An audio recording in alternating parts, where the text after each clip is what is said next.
The king's hand rose at the center of the ballroom, and every conversation stopped mid-word. "Clear the floor," Jorah Caelum said, his voice carrying without effort across the vaulted stone. "She dances with me alone." The court emptied in seconds. Nobles in black velvet and mourning silk swept toward the edges of the hall, their pale faces turned carefully neutral.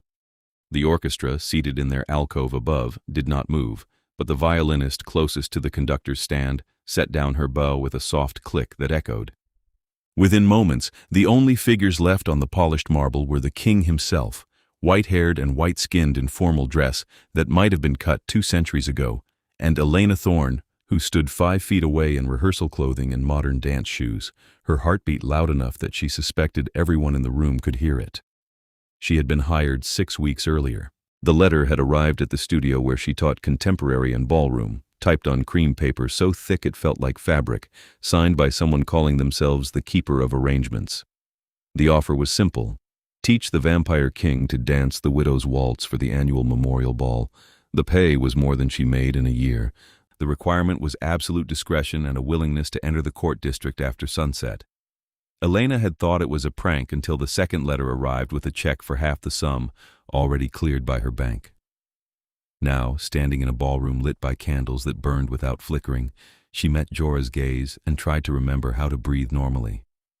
He was watching her with an expression she had come to recognize over the past month and a half, patient, distant, and faintly resigned, as though he were waiting for her to realize the impossibility of what they were attempting and leave. She stepped forward instead, closing the distance between them, and extended her hand.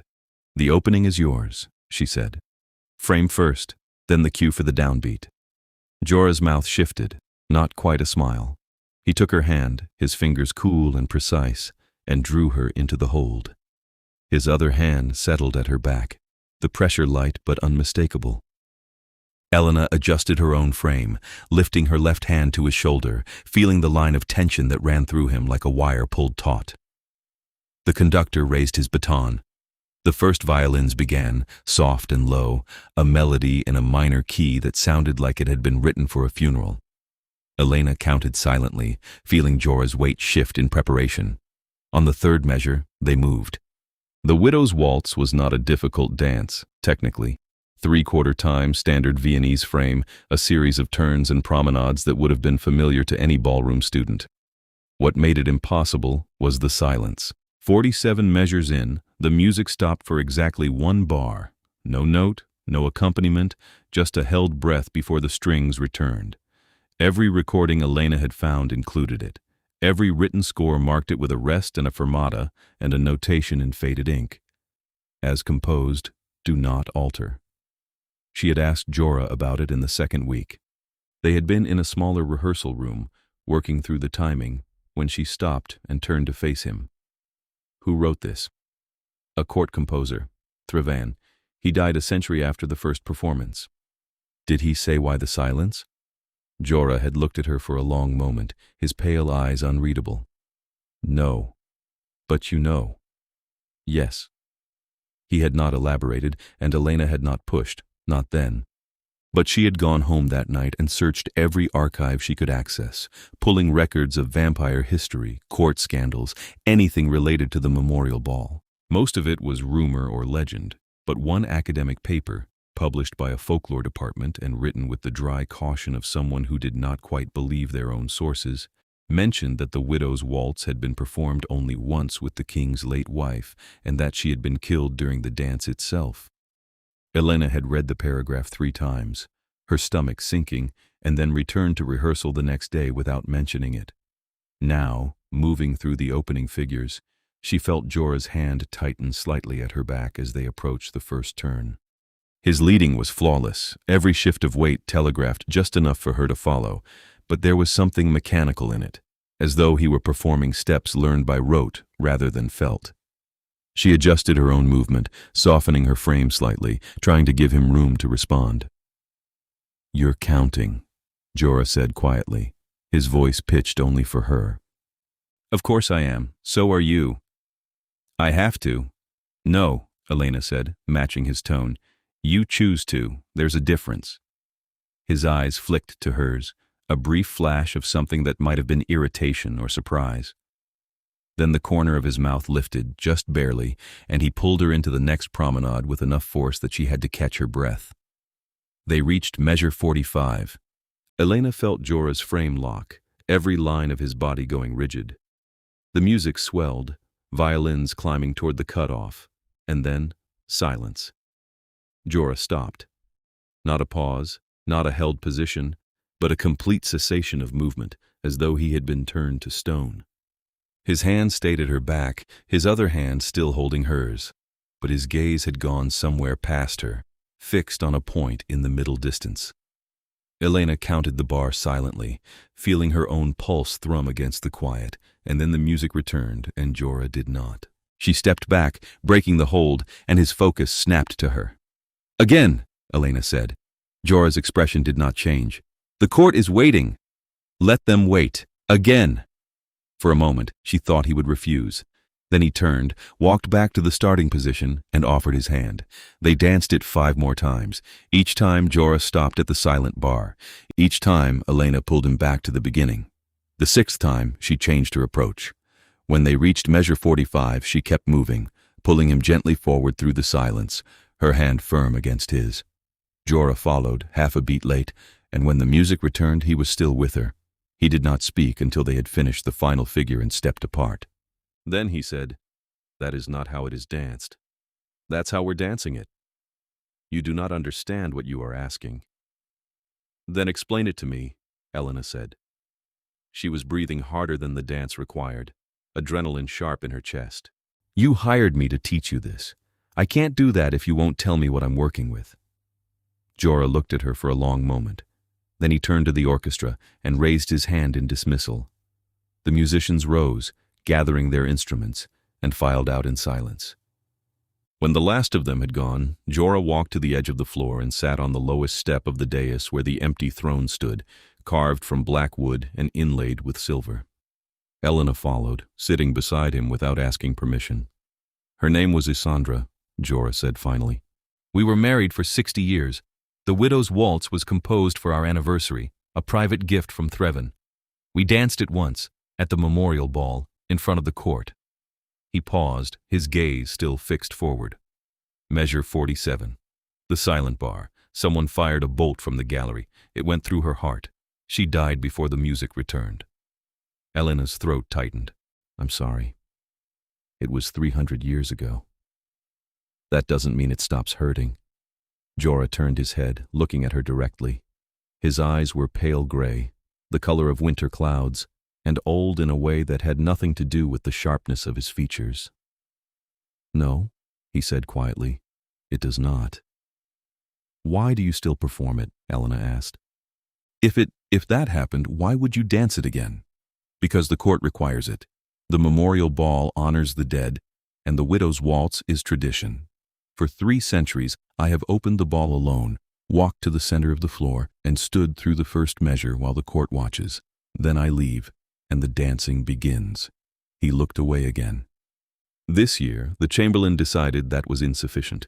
He suggested I dance it in full, with a partner, a human partner, to avoid complications of rank.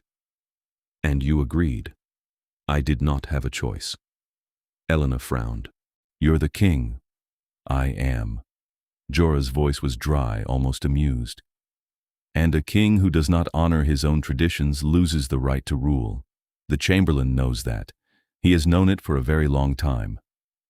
There was something in the way he said it, a weight beneath the words, that made Elena pause. She thought of the court emptying at Jorah's command, the speed and silence of their departure, and the way the keeper of arrangements had phrased the contract: absolute discretion. Not secrecy. Discretion. As though the court already knew, and the danger was not in the knowledge, but in how it was handled. "What does the Chamberlain want?" she asked. Jorah glanced at her, and for the first time she saw something like approval in his expression. "You are perceptive." "I'm a dance instructor. I spend half my time reading people who won't admit they're offbeat." Elena shifted to face him more fully. "What does he want?" "Control," Jorah said simply. "A grieving king is a manageable king. A king who performs his mourning in public year after year is a king who can be guided. advised, directed. His mouth twisted. The Chamberlain's house has held the administrative seat for 4 centuries. They prefer their monarchs. Steady. Elena absorbed that, the implications settling cold in her chest. And if you stop grieving? Then I am unpredictable. Dangerous, perhaps. Jorah leaned back against the step behind him, his posture deceptively relaxed. Hence the dance, a reminder, performed annually, that I am still bound by what I lost. That's, Elena bit back the word she wanted to use. That's vile. That is politics. So tell them no. Refuse to dance it. I already agreed. Then unagree. Jorah looked at her, and for the first time she saw something close to warmth in his expression. Not a smile, but a softening, as though he were seeing her clearly for the first time. You have no idea how long it has been since someone suggested I simply refuse. I'm serious, Elena said. What are they going to do? Overthrow you? You're the king. They would not need to overthrow me. They would simply wait. I am old, Elena. I have been old for longer than your country has existed.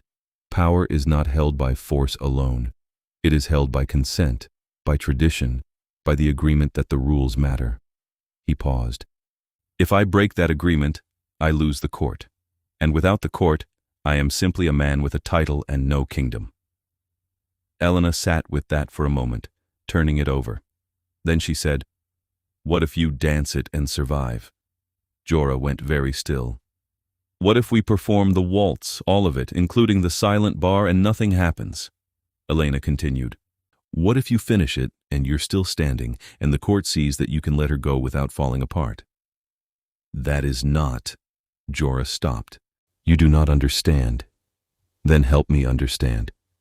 He looked at her, his gaze searching, and then said very quietly, The silence is not incidental. It is a cue. Elena's blood went cold. A cue for what? For history to repeat itself. The words hung in the air between them, sharp and final. Elena stared at him, her mind racing, and then the pieces clicked into place. The silence, composed into the score deliberately. The memorial ball, held every year at the same time. The Chamberlain insisting Jorah dance it in full with a partner after 3 centuries of standing alone. They're going to kill me, she said, her voice steadier than she felt. I do not know that for certain, Jorah said, but there was no conviction in it. But you suspect? Yes. Elena stood pacing a few steps across the marble, her thoughts whirling. How long have you known? I began to suspect a month ago, after you were hired. Jorah rose as well, his movements smooth and controlled. The keeper of arrangements is the Chamberlain's niece. The contract you signed included a clause about assuming all risks associated with court appearances. I did not think much of it until I saw the guest list for the ball. Every major house will be present, every rival, every ally, every noble with a stake in the succession. He paused. It is the ideal setting for a demonstration. A demonstration of what? That you're still broken? That I can be broken. Repeatedly, if necessary. Elena turned to face him, anger rising hot in her chest. And you were just going to let it happen? I was going to offer you the opportunity to leave. Tonight, in fact, after this rehearsal. Jorah's expression was calm, almost gentle. I planned to pay you the full sum and release you from the contract. You would be safely away before the ball. And then what? They'd find someone else and you'd dance with her and she'd die instead? Possibly. That's... Elena took a breath, forcing herself to think past the fury. No, absolutely not. Jorah's brow lifted slightly. You would refuse the offer? I'm not leaving you to dance with some other woman so she can be murdered in front of a crowd. Elena crossed back to him, stopping close enough that she had to tilt her head to meet his eyes. We're going to finish this. Together. And we're going to make sure that when that silence comes, there's no cue to follow. How? I don't know yet, Elena admitted.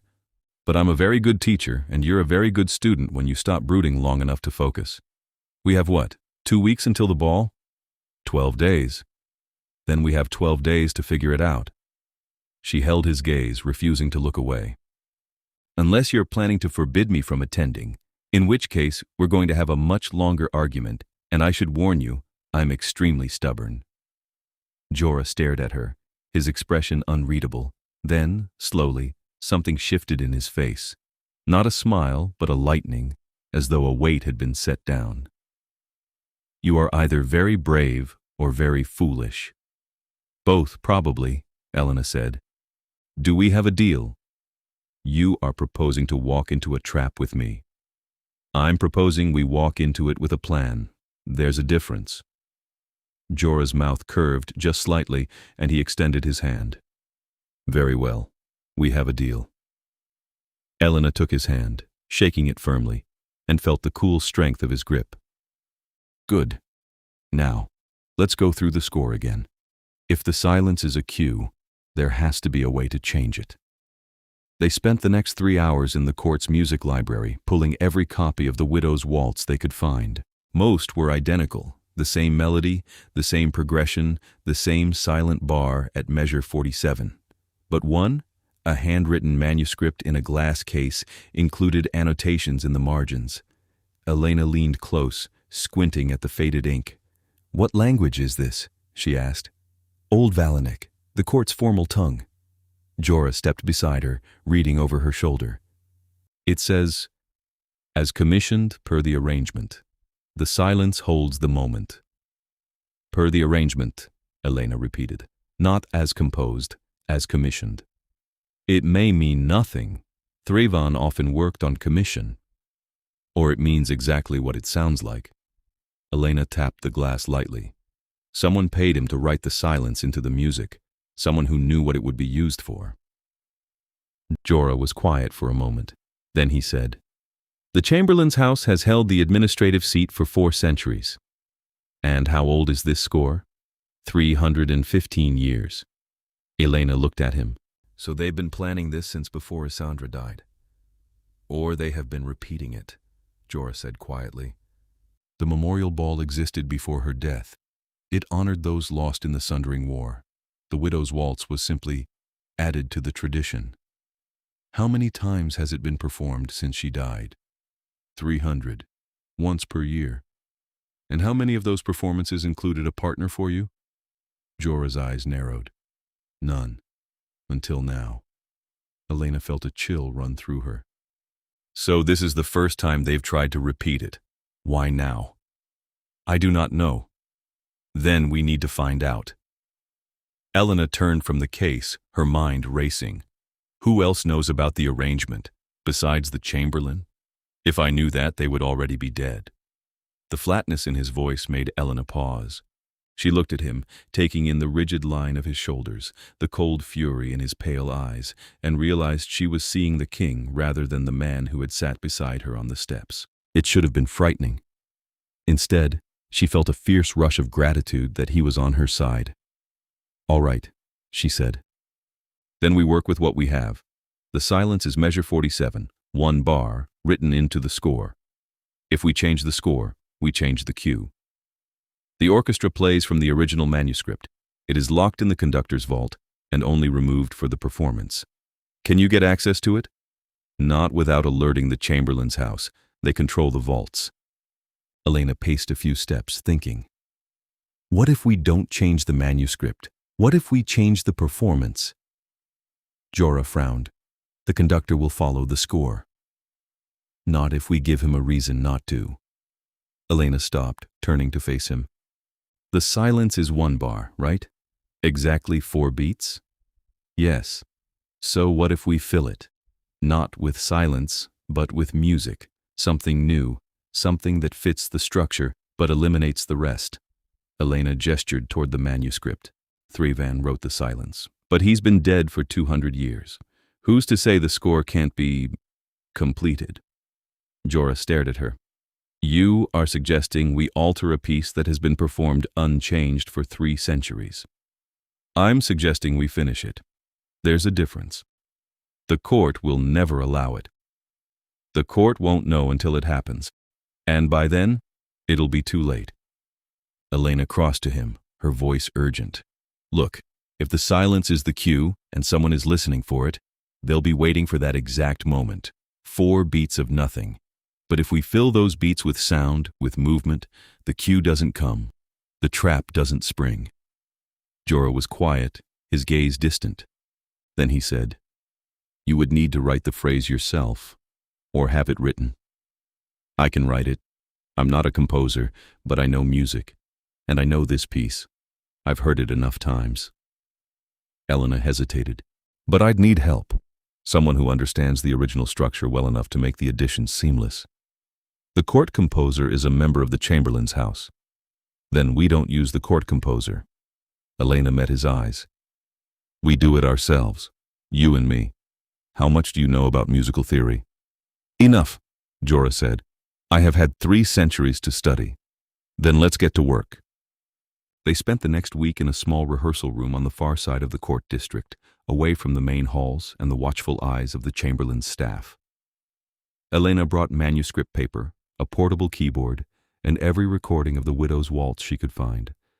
Jorah brought his memory of the original performance, the one with Isandra, and a precision that came from centuries of enforced stillness. The work was painstaking. The phrase they needed had to fit the structure perfectly, the same key, the same tempo, a natural continuation of the melody that preceded it.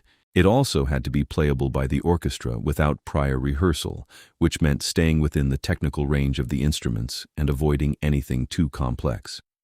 Elena drafted the first version on the 3rd day. It was a simple ascending line, violins and cello, that echoed the motif from measure 46 and resolved into the downbeat of measure 48. She played it on the keyboard, humming the melody, and looked up to find Jorah watching her with an expression she could not quite read. "What?" she asked. "You are good at this." "I teach music for a living. I'd be a terrible instructor if I couldn't write a 4-bar phrase." She played it again, listening critically. "It's boring, though. Too predictable. Predictable is safe. Predictable is also forgettable. If we're going to fill the silence, it should mean something." Elena looked at him. "What did Isandra like? Musically, I mean." Jorah blinked, clearly caught off guard. "Why?" "Because this is her waltz. Or it was. If we're finishing it, it should honor her, not just erase her." Elena leaned back in her chair. "So what did she like?" Jorah was silent for a long moment. Then he said, "She liked counterpoint, complex harmonies. She said single-line melodies were too lonely." Elena smiled. "All right, then we'll give her counterpoint." She rewrote the phrase that evening, adding a second violin line that wove around the first, creating a brief dialogue before the 2 parts converged. When she played it for Jorah the next morning, he listened without moving, his eyes closed. When the phrase ended, he opened them and said very quietly, "Yes, that is right." They refined it over the next 2 days, adjusting the dynamics, smoothing the transitions. By the time they were finished, the new phrase felt as though it had always been part of the piece, a natural resolution to the tension that preceded it. Elena copied it onto fresh manuscript paper in her neatest hand, marking the instrumentation and the tempo, and sealed it in an envelope. "Now we just need to get it to the orchestra," she said. "The conductor will refuse. He answers to the Chamberlain." "Then we don't go through the conductor." Elena tapped the envelope against her palm, thinking. "Who else has authority over the performance?" "Only the king." She looked at him. "Then I guess you're going to have to give an order." Jorah's mouth curved. "You make it sound simple." "It is simple. You're the king. Walk in, hand them the music, and tell them to play it. If they argue, remind them who signs their pay." "You have a very modern view of monarchy." "You hired a very modern dance instructor." Elena held out the envelope. "Are you going to do it or not?" Jorah took the envelope, his fingers brushing hers. "You are aware this may not work." "I'm aware, but it's better than doing nothing. And if they still try to kill you?" Elena met his gaze steadily. "Then I'll be very annoyed and you'll have to protect me, which I suspect you're planning to do anyway."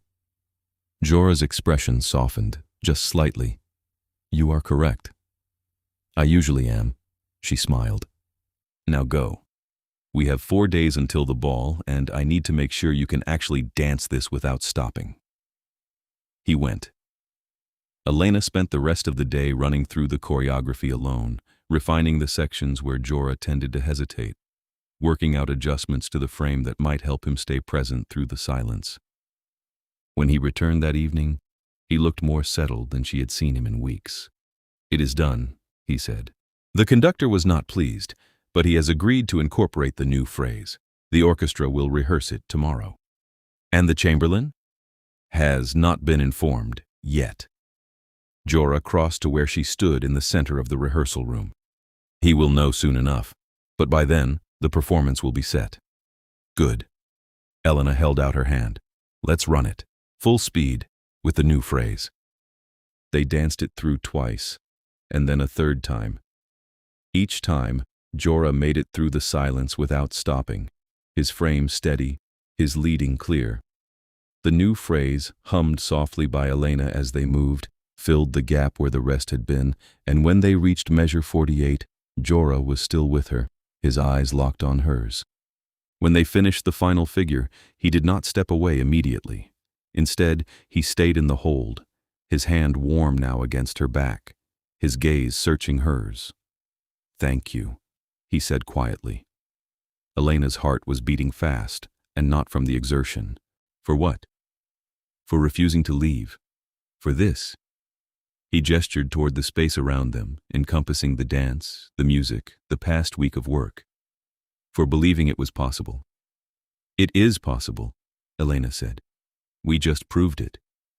We proved we can dance it. That does not mean we will survive it." "No," Elena agreed, "but it means we have a chance, and that's more than you had before." Jorah looked at her for a long moment, his expression unreadable. Then, very carefully, he lifted his hand and brushed a strand of hair back from her face. The gesture was so gentle, so unexpected, that Elena froze. "I should not have brought you into this," he said, his voice low. "It was selfish, dangerous, but I find I am grateful, more than I can express." Elena swallowed. "I'm glad I'm here, even knowing what may happen. Even knowing." Something shifted in his gaze, a warmth that had not been there before. Then he stepped back, releasing her, and the moment broke. "We should rest," he said. "The ball is in 3 days. You will need your strength." Elena nodded, not trusting herself to speak, and gathered her things. As she left the rehearsal room, she felt his gaze on her back, a weight that was both comforting and unnerving. She did not sleep well that night. The next 2 days passed in a blur of final rehearsals, fittings for the ball gown the court had provided, and increasingly tense meetings between Jorah and his advisors. Elena caught fragments of the arguments when she passed through the halls, the Chamberlain insisting the king was making a mockery of tradition, Jorah responding with a calm that sounded more dangerous than any shout. By the evening before the ball, the entire court was on edge, the air crackling with tension. Elena spent the final rehearsal working through the waltz in silence. No music, just the count in her head, and Jorah's frame guiding her through the steps. When they reached measure 47, she hummed the new phrase under her breath, and Jorah turned her smoothly through the beats, his hand steady at her back. "You're ready," she said when they finished. "We are ready," Jorah corrected. "This is not something I can do alone." Elena smiled. "No, I suppose not." He walked her to the edge of the court district that night, the boundary where the old streets gave way to the modern city. They stood beneath a street lamp, the light casting long shadows, and Jorah turned to face her. "If anything goes wrong tomorrow," he said, "I want you to run. Do not wait for me. Do not try to help. Just run, and do not look back." "Absolutely not," Elena said. "Elena, I'm not running. We're doing this together, remember? That was the deal." She met his gaze, her voice firm. "If something goes wrong, we handle it together. Agreed?" Jorah stared at her, and then, to her surprise, he laughed. It was a short, quiet sound, but genuine, and it transformed his face. "You are the most stubborn human I have ever met."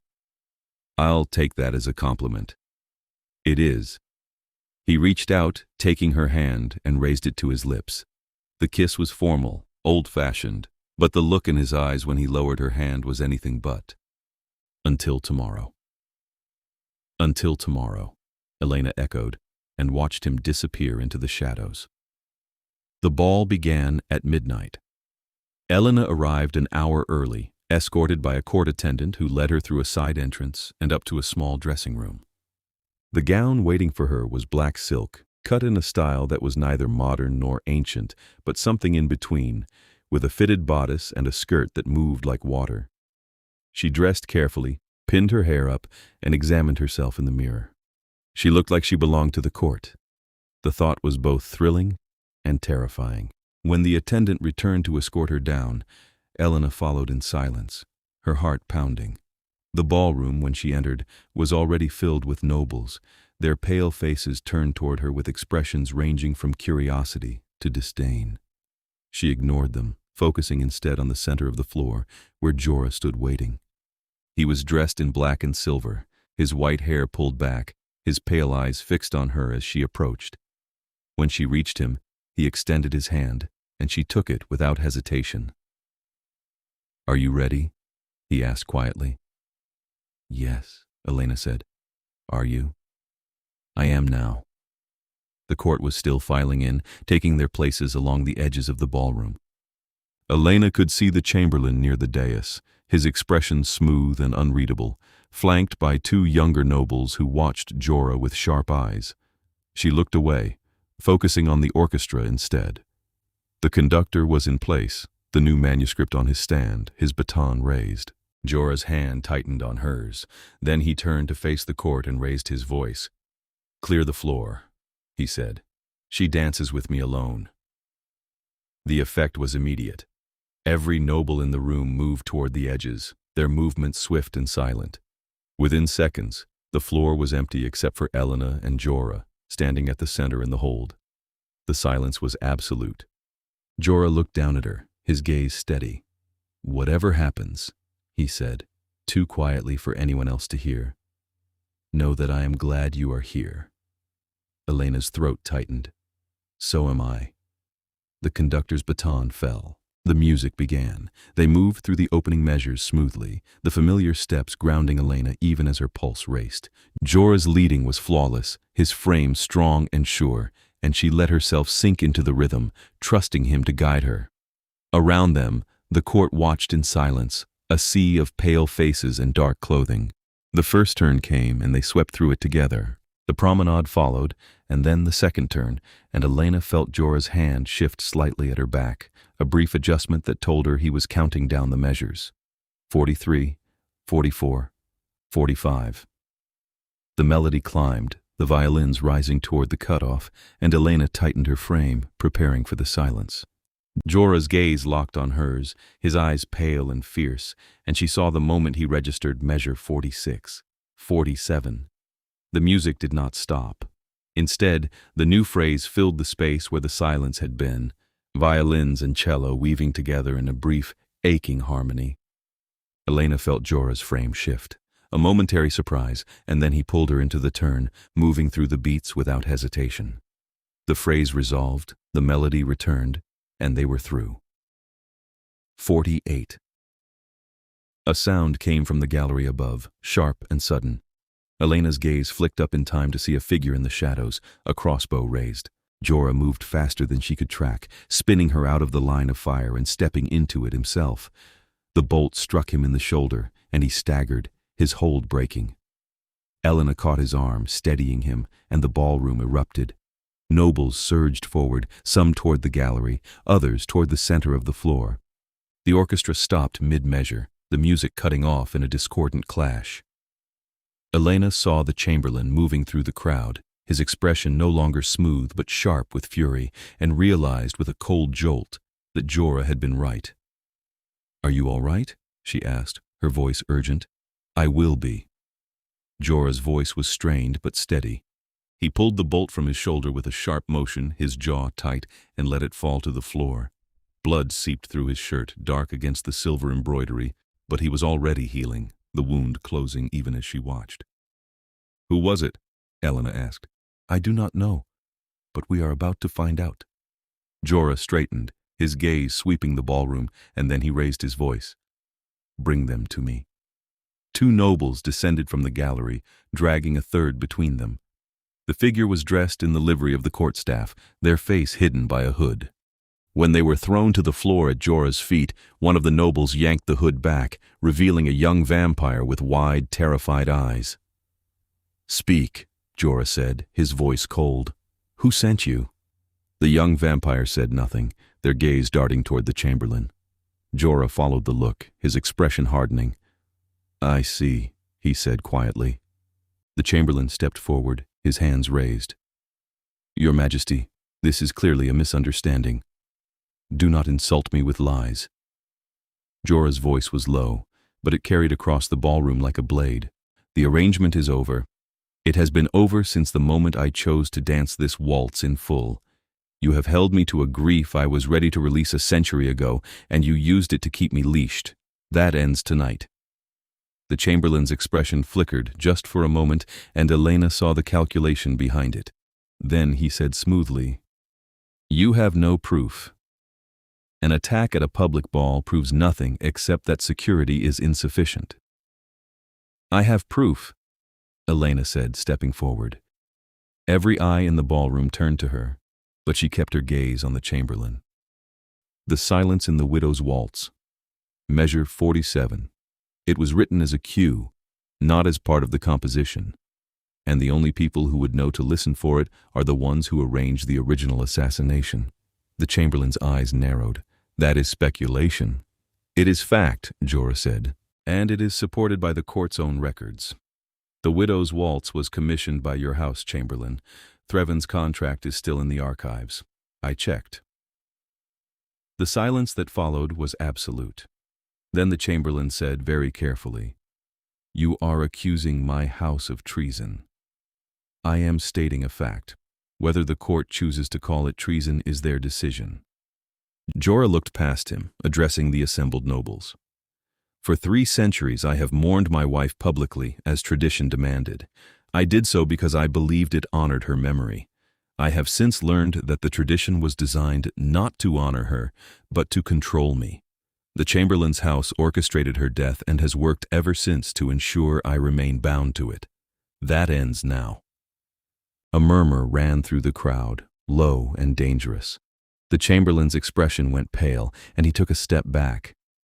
"The penalty for treason is death," Jorah continued, his voice flat. "But I will offer you a choice. Abdicate your seat, dissolve your house's claim to the administrative office, and leave the court. You have until dawn."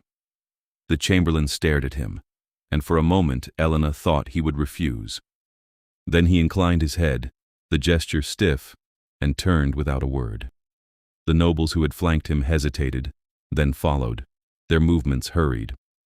When they were gone, Jorah turned back to the young vampire still kneeling on the floor. "You were hired to fire at the silence. Who gave you the order?" "The keeper of arrangements," the young vampire whispered. "She said it was tradition, that the king required it." "The keeper is the chamberlain's niece," Elena said quietly. Jorah nodded. "You are released from service. Leave the court and do not return." The young vampires scrambled to their feet and fled. When the ballroom had settled again, Jorah turned to the orchestra. "Play the waltz," he said, "from the beginning, with the new phrase." The conductor hesitated, then lifted his baton. The music began again, soft and low, and Jorah turned to Elena. "Will you finish this with me?" he asked. Elena took his hand. "Always." They danced the widow's waltz in full, from the first measure to the last, and this time, when they reached measure 47, the new phrase filled the silence seamlessly. The court watched, and when the final note faded, they did not applaud. Instead, one by one they bowed, a gesture of acknowledgement and respect. Jorah released Elena slowly, his hand lingering on hers. "Thank you," he said. "You're welcome." Elena smiled. "Now, can we please get you properly bandaged? You're still bleeding." He looked down at his shoulder, where the wound had mostly healed but still seeped slightly. "I suppose we should." They left the ballroom together, and the court for once did not follow. The days after the ball passed in a strange, suspended calm. The Chamberlain's house formally abdicated, their estate sealed, and their claim dissolved. Jorah appointed a new administrative council, drawn from houses that had remained neutral over the centuries, and began the slow work of restructuring the court's governance. Elena, watching from the sidelines, was struck by how different he seemed. Still composed, still regal, but no longer distant. The weight he had carried for 300 years was gone, and in its place was something lighter, sharper, almost hopeful. They did not speak about what had happened during the waltz. Not immediately. There were too many other things to address. Investigations into the Chamberlain's network, reparations to the families who had been caught in the political maneuvering, and the delicate work of rebuilding trust within the court. Elena stayed, partly because Jorah asked her to, and partly because she found she did not want to leave. The modern city felt distant now, a place she had lived in but no longer quite belonged to. It was a week after the ball when Jorah found her in the music library, transcribing the new phrase into a permanent copy of the widow's waltz score. "You are making it official," he said, leaning against the doorway. Elena looked up. "Someone should. It's part of the piece now." "It is." He crossed the room, stopping beside her chair. The court composer, the new one, asked if he could include it in the next performance. Apparently the phrase has become popular. "Good. It should be heard." Elena set down her pen. "How are you?" "Better. Healing." Jorah glanced at his shoulder, where the wound had closed completely, leaving only a faint mark. "The council is manageable, less inclined to manipulation than their predecessors." "That's a low bar." He smiled. "True." They were quiet for a moment, the silence comfortable. Then Jorah said, "I owe you an apology." Elena frowned. "For what?" "For bringing you into this without fully disclosing the danger, for allowing you to stay when I should have insisted you leave, for—" He paused, his expression tightening. "For caring more about the political outcome than your safety." "That's not true," Elena said firmly. "You told me to run, multiple times. I'm the one who refused. Because I did not give you enough reason to leave. You gave me plenty. I chose to stay anyway." Elena stood facing him. "And I don't regret it. Do you?" Jorah looked at her, his pale eyes searching hers. "No," he said quietly. "I do not." "Then stop apologizing." Elena reached out, resting her hand lightly on his arm. "We made it through. Together. That's what matters." He covered her hand with his touch cool and steady. "You are remarkable. I'm stubborn. That too." His mouth curved. "But also remarkable." Elena felt her cheeks warm. "Jorah, I do not want you to leave," he said, the words coming quickly as though he had been holding them back. "I know you have a life outside the court, a career, students who rely on you, but I find I am reluctant to let you go, and I wanted you to know that. Before you make any decisions." Elena's heart was pounding. "What are you asking?" "I am asking if you would consider staying, not as a dance instructor, though you are welcome to teach if you wish, but as—" He hesitated, and for the first time she saw uncertainty in his expression. "As someone I care for, someone I would very much like to have in my life, if you are willing." Elena stared at him, her mind racing. Then she said, "Are you saying you want me to stay because you care about me, or because you need a dance partner?" Jorah's expression softened. "Both, but mostly the former." "Good answer." Elena smiled, her chest tight with something that felt dangerously close to joy. "I'll stay, on one condition." "Name it." "We hold a public dance, not a court ball, but something open, in the city square with humans invited, music, dancing, no politics, just people enjoying themselves." Jorah blinked. "You want to hold a public dance?" "I do. The court has spent 3 centuries mourning. It's time to celebrate something." Elena met his gaze. "And I think it would be good for the city to see that the court is more than just old traditions and closed doors. If we're going to rebuild trust, let's start there." Jorah was quiet for a long moment. Then he said, "You are going to turn my court upside down, are not you?" "Probably," Elena admitted. "Is that a problem?" "No." He took her hand. lacing his fingers through hers. It is exactly what we need. The first annual Dance for the Living was held 3 weeks later, in the largest square in the city. The court provided the funding, and Elena handled the logistics, hiring a modern orchestra, setting up lights, arranging for food and drink. The invitations went out to everyone, human and vampire alike, with no restrictions on rank or status. The turnout was overwhelming. By the time the music started, the square was packed, people spilling into the surrounding streets. Elena stood at the edge of the crowd, watching as the first dancers took the floor, and felt a hand slip into hers. "Ready?" Jorah asked. "Always," Elena said. They walked to the center of the square together, and when the orchestra began the widow's waltz, they danced it in full, the new phrase ringing out clear and strong. Around them, other couples joined in, human and vampire both, and by the time the piece ended, the square was filled with movement and light. When the waltz finished, Jorah did not let her go. Instead, he pulled her close, his forehead resting against hers, and said, very quietly, "Thank you for all of this." "You're welcome," Elena said. "Now, are we going to dance the rest of the night, or are you going to make me do all the work?" He laughed, the sound bright and genuine, and spun her into the next song. They danced until dawn, and when the sun began to rise, Jorah led her away from the square, back to the safety of the court district. But as they walked, Elena noticed something different. He was smiling, a real, unguarded expression that made him look younger, less burdened. "What?" she asked. "I was just thinking," Jorah said, "that for the first time in 3 centuries, I am looking forward to the future." Elena squeezed his hand. "So am I." The weeks that followed settled into a rhythm. Elena moved into the court district, taking a suite of rooms near Jorah's, and began teaching dance classes for anyone who wanted to learn. The classes were popular, drawing students from both the court and the city, and within a month she had a waiting list. Jorah attended when his schedule allowed, claiming he needed to keep his skills sharp, but Elena suspected he just enjoyed watching.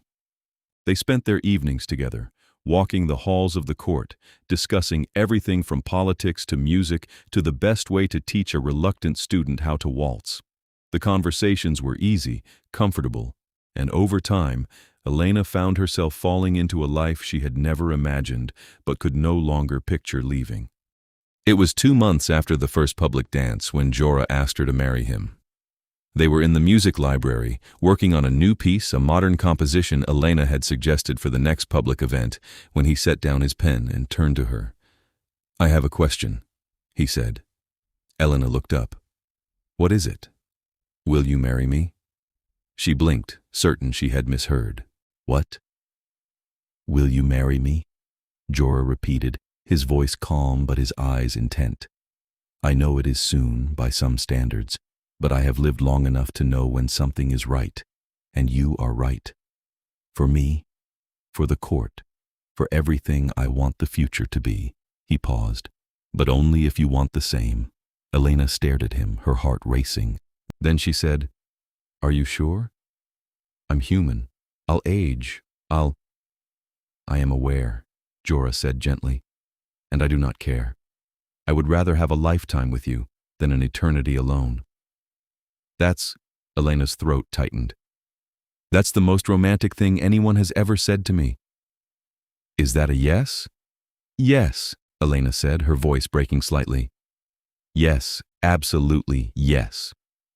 Jorah pulled her into his arms, holding her close, and for a long moment, they stayed like that, wrapped in each other.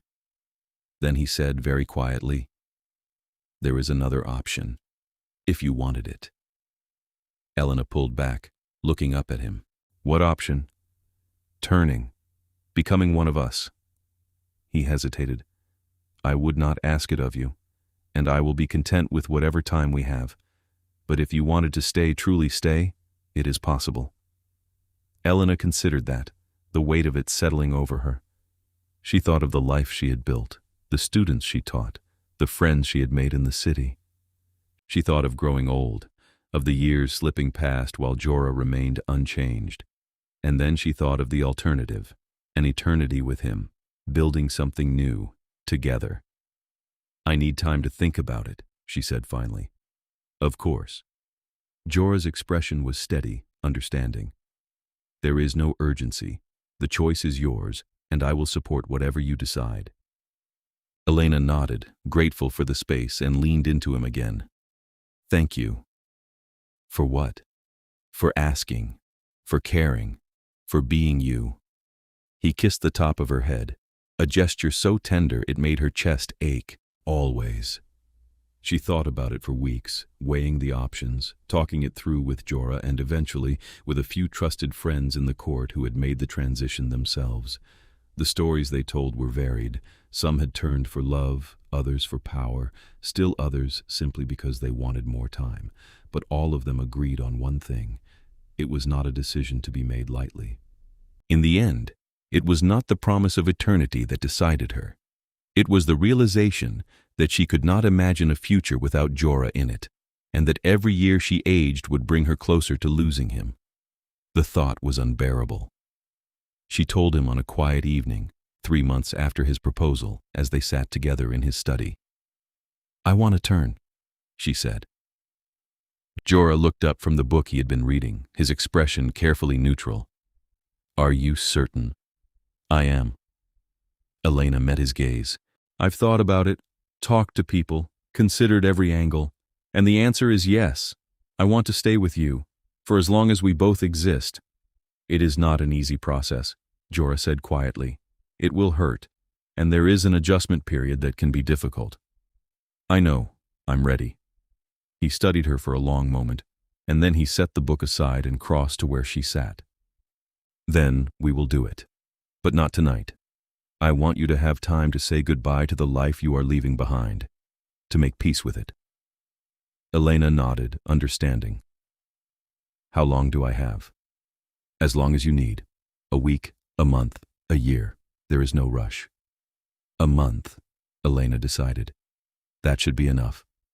She spent the next month tying up the loose ends of her human life. She sold her apartment, transferred her students to another instructor, and said quiet goodbyes to the friends who had been part of her old world.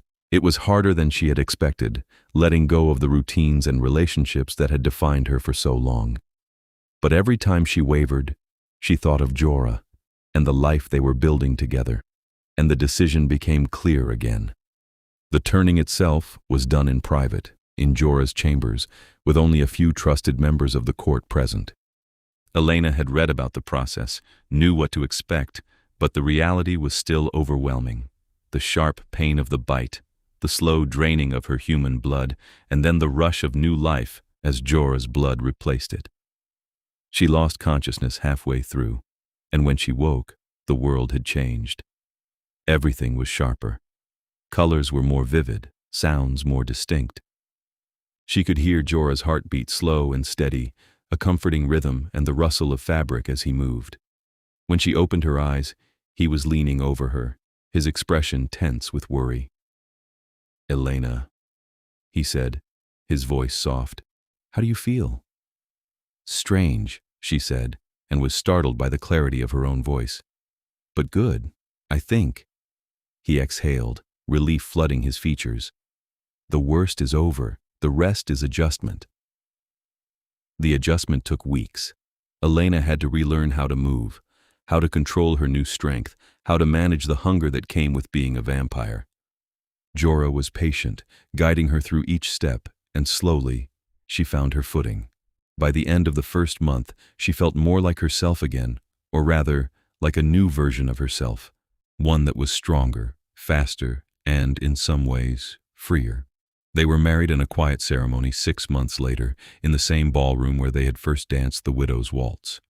The court attended, along with a handful of human guests Elena had insisted on inviting, and the celebration lasted until dawn. When the last guest had left, Jorah took her hand and led her to the center of the floor. "One more dance?" he asked. Elena smiled. Always." They danced the widow's waltz, the new phrase filling the space where the silence had once been, and when they reached the final measure, Jorah pulled her close and kissed her, a gesture that felt like both a promise and a beginning. The years that followed were full. Elena continued teaching, expanding her classes to include both vampires and humans, and eventually opened a formal academy in the city. Jorah focused on rebuilding the court's relationship with the human world, establishing trade agreements and cultural exchanges that had not existed in centuries. Together, they worked to create a future that honored the past without being bound by it. The public dances became an annual tradition, growing larger each year, until they were a fixture of the city's calendar.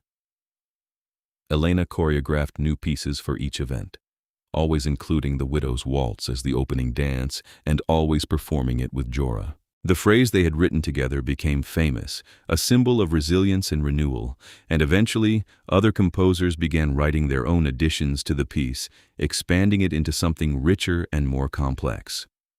On the 5th anniversary of the first public dance, as Elena and Jorah stood at the edge of the square watching the crowd, she turned to him and said, "Do you ever regret it? Any of it?" Jorah looked at her, his pale eyes warm. "Not for a moment, do you?" "No," Elena said, "not even a little." He took her hand, lacing his fingers through hers, and together they walked into the crowd, ready to dance.